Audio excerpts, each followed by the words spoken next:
आता पाहूया कसा सुरू आहे लोकसभेचा धुरळा, त्या संदर्भातल्या टॉप 9 बातम्या। ओबीसी नेते रमेश बारस्कर यांची शरद पवार गटातून हकलपट्टी। वंचितच्या यादीमध्ये बारस्कर यांचं नाव आल्याने कारवाई। पक्षफुटीनंतर पवारांसोबत मात्र भुजबळ, सदावर्तेंशी संपर्क वाढल्याचा आरोप।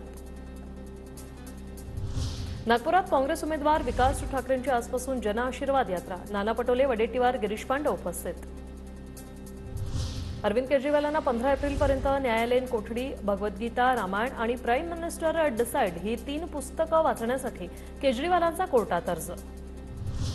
शपथ घेतलेल्याच्या दुसऱ्या दिवसापासूनच सर्वांना कामाला लावणार, पंतप्रधान मोदींकडून आरबीआयच्या 90व्या वर्धापन दिनात वक्तव्य। सरकारच्या धोरणांमुळे नवी क्षेत्र उदयाला आली, मोदींचा दावा।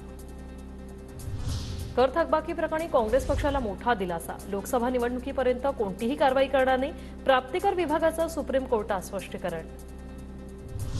मनसे नेत्यांकडून आज शिवाजी पार्क मैदानाची पाहणी। 9 एप्रिलला मनसेचा गुढीपाडवा मेळावा होणार।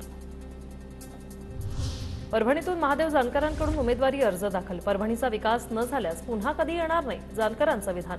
तर मंत्री असताना महादेव जानकरांवर कोणताही डाग लावू शकलं नाही। 5 वर्षात 1 रुपयाचा डाग कोणी लावू शकलं नाही, फडणवीसांची प्रतिक्रिया। पक्षाचा राष्ट्रीय अध्यक्ष आहे, मोदी साहेब मला ओळखतात। त्याच्या धर्तीने जर परभणीचा विकास नाही झाला तर महादेव जानकर पुन्हा तुम्हाला येणार नाही, हे विश्वास देतो। पंतप्रधान मोदी 10 तारखेला रामटेकला आणि 14 तारखेला चंद्रपूरला येणार। भाजप प्रदेशाध्यक्ष चंद्रशेखर बावनकुळे यांची माहिती। मी विनंती करणार आहे, त्यांचा किती वेळ मिळेल मला माहिती नाही। मोदीजी 10 तारखेला रामटेकमध्ये आहेत, 14 तारखेला चंद्रपूरमध्ये आहेत। तुम्हाला पाहिजे ना मोदीजी?